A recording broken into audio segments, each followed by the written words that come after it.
Good morning everyone! It's another day and it's another blessed day na naman ang ating tatahakin sa araw na ito mga inday at umaga na po dito sa aming probinsya. Kaya tayo ay gigising na dahil ginising na po tayo ng aming rooster dito sa aming probinsya mga inday at panibagong araw, panibagong blessing. Ngayong araw po mga inday, i-share ko po sa inyo ang aking ginagawa habang LDR po kami ni Eric. Si Eric ay nasa Amerika at ako naman dito sa aming probinsya. It's a wonderful day ngayon mga inday dahil sa wakas ay may araw na dito sa aming probinsya at last week sobrang ulan dahil sa bagyo. Grabing ulan po last week at grabing baha. Sana po nanonood sa video kong ito at nakikinig, sana po kayo ay okay lang. Naging routine ko na po talaga na every morning kapag ako ay gigising, magtutupi-tupi sa aking habol tapos didiretso sa CR para mag-deposit. Mag-deposit ng ihi dahil magdamag ako mga inday na hindi nakapag-ihi. Kapag ako talaga ay natutulog, hindi talaga ako gumigising para mag-ihi. Gugulpihin na lang sa umaga ang lahat ng ihi na ilabas at bubuksan ko ng aking bintana at ang aking pinto para makapasok ang sariwang hangin. Ito talaga yung hinahanap ko dito sa probinsya mga inday ba dahil nung sa Cebu kami nakatira ni Dudong Eric, nako, bihira na ako makapaglanghap ng sariwang hangin mga inday dahil most polluted kasi maraming mga vehicle doon, mga sasakyan. Kaya nagpapasalamat pa rin ako na may kwarto at may pamilya ako dito sa probinsya na inuuwian. Mag-stretching muna tayo mga inday kasi umaga pa para naman yung mga ugat-ugat natin ay ma-okay-okay. Magma-morning exercise tayo mga inday dahil tayo ay nagkatigulang at saka nagkataba-taba na tayo kaya mag-exercise tayo mga inday para yung ating mga ugat ay may madadaluyan ng tama.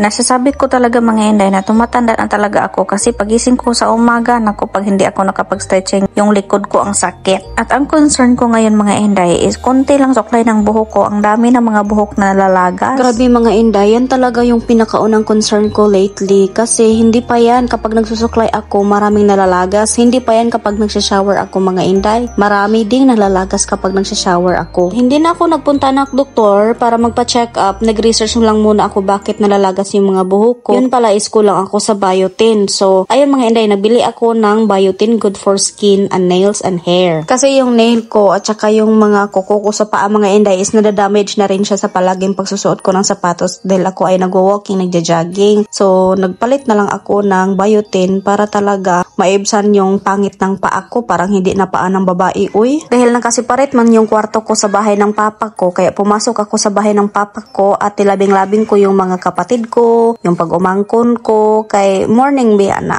Ako yung kapatid nila mga inday na mahilig talaga manghalik. Bahala na ulitaw na sila o dalaga basta kaya halikan ko sila. Sinasabi ko sa kanila mga inday ba kasi halos sila hindi magpahalik sa akin. Sabi ko, mingawon mo sa ako, ako na'y mawala kay wala na may laing manghalo. Ngayon mga day, ni-proceed na ko sa aking stretching kasi umagang-umaga mga day, no? Kasi tayo ay naging baboy na kaya mag-stretching tayo, nag-workout na ako mga inday. Ang tirada ko talaga sa workout ko, mga ilang buwan ako nag-workout is yung lubot ko kasi may flat na akong lubot mga inday, sobrang flat yung lubot ko noon pa kaya yun yung una kong wino-workout. Kasi susunod na may workout ko mga inday kapag nakita ko ng resulta yung lubot na wino-workout ko, yung abaga ko, yung shoulder ko mga inday kasi ang laki-laki ng abaga ko. Yung ano ba, yung puwet ko ang una kong wino-workout tsaka susunod ninyo naman yung balikat ko at tsaka yung likod ko dahil parang likod ng lalaki, napakalapad. Kung sino man yung nakasubaybay sa mga video ko, sa mga storya ko noon pa man mga inday is naalala nyo yung hindi pa ako nag-workout noon at tapos parang nape-pressure ako kasi gusto ni Eric na mag-workout ako, mag-diet ako para lumiit ako hanggang na-pressure na ako, hanggang parang na ano ako baka nang parang kinokontrol niya ako mga inday na talaga mag-workout ako. Pero sinabi ko sa kanya na ayaw ko na parang diktahan ako, parang i-control mo ako, ayaw ko kaya medyo tagilid yung relasyon namin noon mga inday kasi para pinupurse talaga na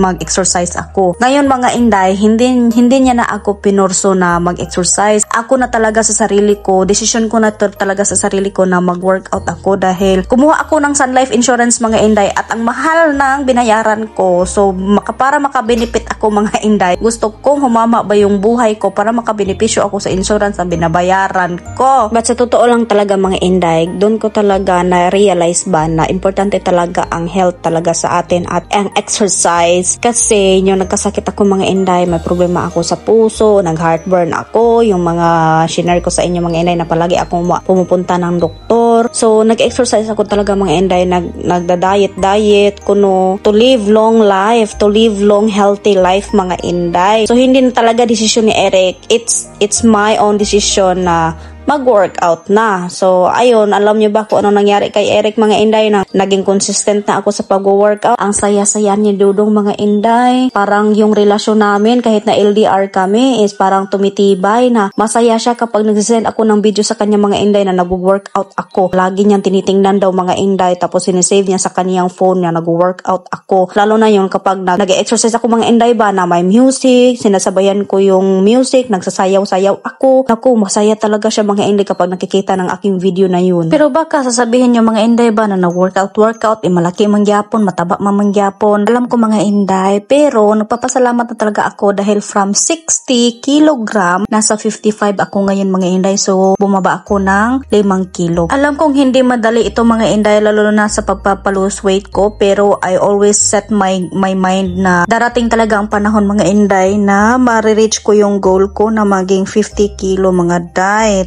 Tapos yung puwet ko is lalaki ng konti kasi flat pa yung puwet ko. Medyo ngayon sa video na nakikita nyo mga inday is medyo may curve na siyang gamay. Maliit pa yan mga inday, pero hindi talaga tulad ng dati na sapyot tsukog lubot. Yan yung puwet ko dati mga inday na parang mas flat pa kaysa aking ilong. Mas flat pa yung ilong ko. Ayaw, di ma.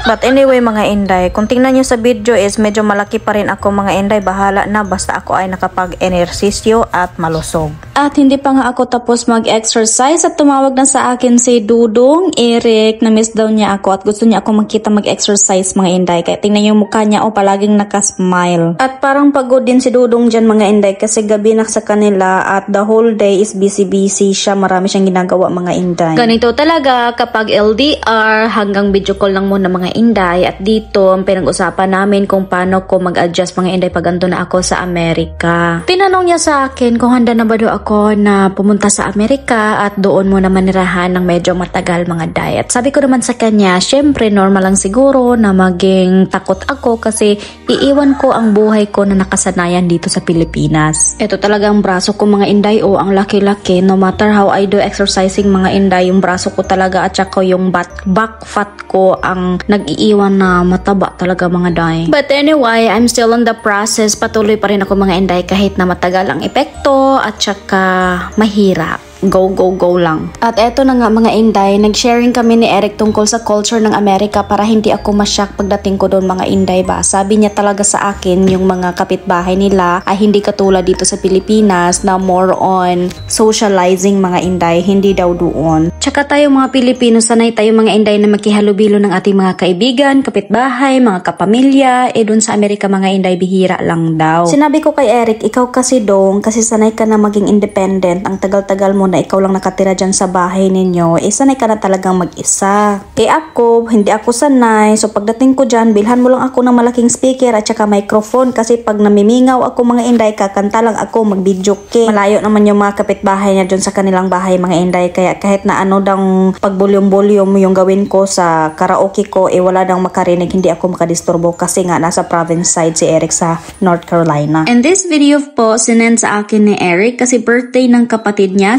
68th birthday na nag-iisang kapatid ni Dudong Eric mga inday, at pumunta si Eric sa New Bern para i-surprise at celebrate yung birthday ng kapatid niya. Dalawa lang din po sila ni Eric na magkapatid mga inday, at saka yung mama at saka papa niya is may adopted na isang babae, pero for blood related talaga is dalawa lang sila. Tapos yung brother niya is wala ding anak mga inday. So kung magsasabi niyo na magkakaanak pa ba kami, parang imposible mga inday kasi parang nasa dugo nila ni Dudong Eric na hindi makapagbigay ng anak. But anyway, who knows mga inday, hindi pa nga kami nakasal diba, at hindi pa rin kami nagkaganon-ganon. Wala pa nangyayari for 6 years kami mga inday, no? So wag natin pangunahan, pero sabi-sabi lang. At parang naging tradition na rin ng mga inday na kapag nag-celebrate sila ng birthday, sila-sila lang. Tapos pag may cake at saka may balloon at saka may nilalagay sa ulo kahit matanda na sila mga inday, parang tradition na rin sa birthday kapag nagbo-birthday sila mga day. Tapos nagbibigay din sila ng mga cards na may laman na pera na $20, $50 kung magkano. Tapos Tapos may mensahe sa card. So si Eric mga inday during na may celebration, birthday ko, birthday ng mga kapatid ko, tsaka Christmas, binibigyan ako ni Eric ng cards na may laman na pera mga inday. Dahil ganyan pala sila sa Amerika. At simula nung magkakilala kami ni Eric 2019 mga inday, hanggang ngayon ay palagi pa rin niya akong binibigyan kung may mga occasion. Tsaka inipon ko lang yung mga dollars na binigay niya sa akin mga inday at umabot na yata ng $1,000. So hindi ko siya ginasto. So tinipid-tipid ko lang mga inday, tinago ko lang para ibenta ko pag malaki na ang dollar ba. So si Eric nag-decorate lahat ng mga decoration dyan sa birthday ng kapatid niya mga inday.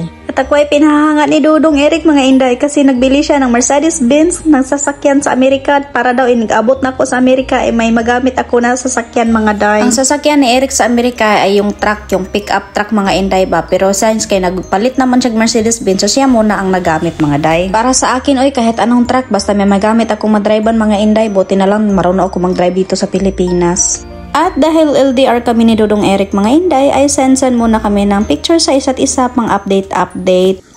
My buntag, hon. This is where we'll be having our romantic picnics, hon, and lunches. This is the dam, and that's the lake over there. And that's the downside lake. We can roll down that hill, hon. That'll be fun. That's a steep hill we can roll down. And this is the picnic table, hon. It's got a little top on it. And this is the grill. We can cook our food. And we'll be sitting here, hon. This is our picnic table with the top on it. My buntag, hon. That's my rod and reel, hon. I have plenty for you. But we'll be sitting on the edge of the dock here, hon, with our feet in the water. And we'll be fishing side by side. And then we'll move over to this side and fish some. And then we'll move over to this side and fish some, hon. And then we'll just be having fun, being together. I'll be loving on you and you'll be loving on me. I love you. Hi guys! Andito na naman ako ngayon mga inday sa aming Namangya River kasi mamanguha kami ng ulang. Ayun na yung kapatid ko mga inday. Nagsisimula na ako. Dito lang ako sa baybayin nila. Kasamahan ko mga inday. Ito kami lang sobrang init dito.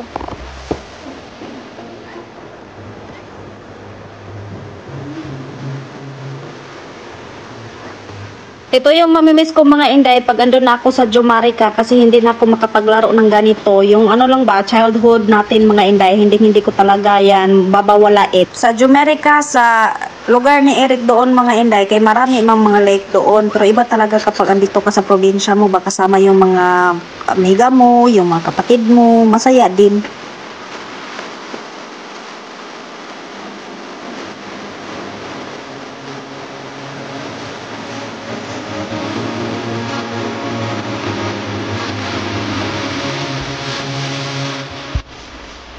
At dito mga inday, naghahanap na ako ng ulang, yung shrimp dito sa aming river mga inday ba kasi sa ulamin namin. Itong manok dito sa gilid ko, napakakuan kayo ni. Basta magpadayon ako na mag voice over sa aking video. Dito mga inday, naghahanap ako ng ulang dyan. Yung kapatid ko andun sa pikas gilid mga day.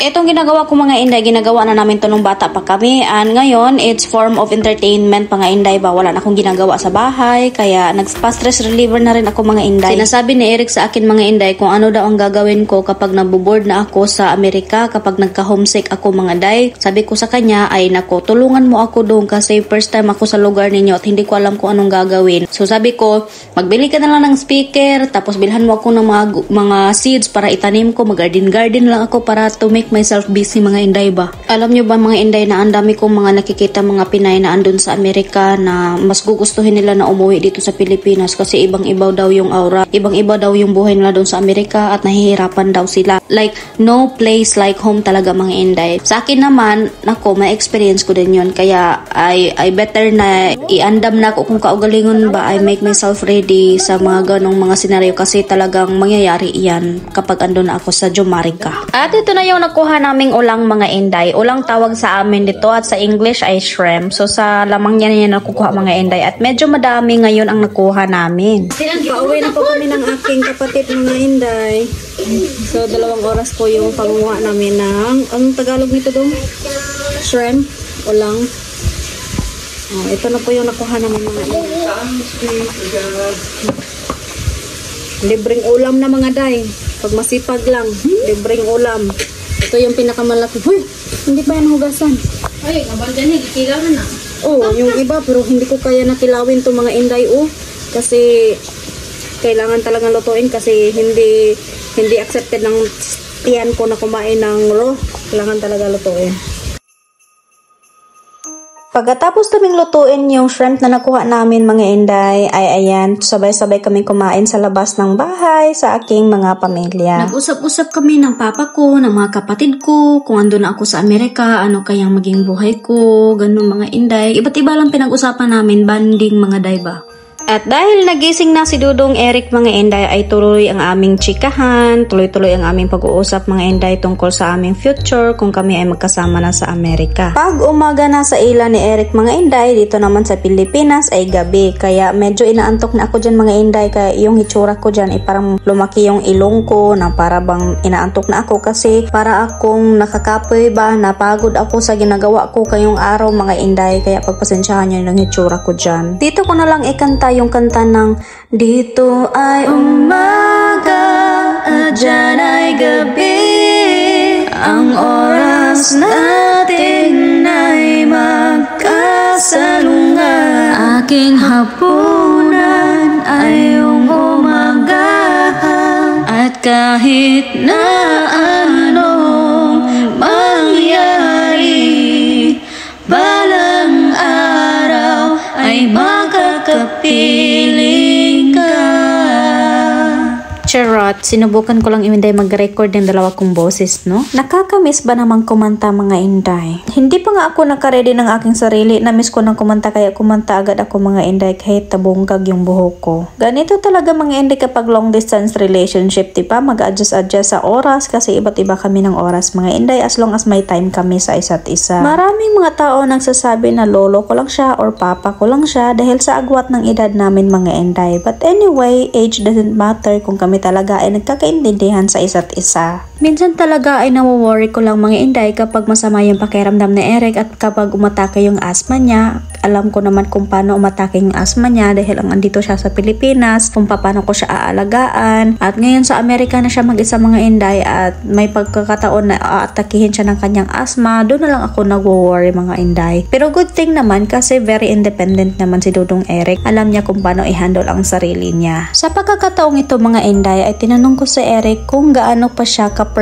or 100% na dalhin niya ako sa US mga inday. Kasi may pagkakataon din na napatanong ako sa sarili ko na baka napilitan lang sa Eric dahil matagal na kami pero walang nangyayari sa amin. Pero ang sabi ni Dudong sa akin ay he is very sure and he is very committed na dalhin niya ako sa Amerika. Buta na lang nagtanong ako mga inday kasi sa sarili ko ayaw kong ipagsiksikan ang sarili ko kung hindi pa siya 100% na sure na dalhin ako sa Amerika kasi pipiliin kong tumira dito sa Pilipinas. Mas maganda na yung klaro. Pero laki pa rin ang aking pasasalamat mga inday dahil kahit na ang laki ng agwat ng edad namin ay binigyan niya ako ng lalaki na matulungin, mapagkumbaba, may mahal sa pamilya, family-oriented, mapagbigay, down to earth. Nobody's perfect in this world naman talaga mga inday. Walang perpektong relasyon. Ang pinaka-importante ay andyan ang respeto at pag-unawa sa isa't isa. Pagkatapos na may mag-usap na Eric mga inday ay pumunta kami dito sa labas ng bahay kasi nga brown out, walang kuryente at bag down din mga inday, wala kaming internet at wala ding signal yung mga cellphone namin. Buti na lang talaga ay may solar light ako dito mga inday. Yung mga maliliit na ilaw na nakikita nyo po dyan mga inday ay hindi po yan di kuryente. Solar po yan. So sobrang mulang lang po yung nabili kong solar na yan at kung gusto nyo pong mag-try, i-check po yung link or nasa video na po ito lalabas ito mga inday. So i-click nyo po yan. Dyan po kayo bibili kasi napakamura at hindi nyo po na siya kailangang i-charge sa kuryente as long as during daytime may araw or may ilaw, magcha-charge na po siya ng kusa. So napaka-ganda at saka napaka-useful gamitin kapag walang kuryente. Usually mga inday, yung nagvo-van life ako, dyan, ganyan din yung ilaw na ginamit ko. Matagal na to sa akin mga inday at hanggang ngayon hindi pa rin siya nasisira. So ano pang hinihintay nyo? I-click nyo niya kung anong nalabas dyan sa video na ito mga inday at para sabay-sabay tayo magkaroon ng ganito. So hanggang dito lang muna po yung video ko. Sana po natuwa kayo sa video namin kahit na LDR kaming dalawa ni Eric. Maraming salamat po sa iyong pakikinig at walang sawang pagsuporta. Please click like, subscribe, and share na po ng video na ito. God bless po. Ingat po kayong lahat.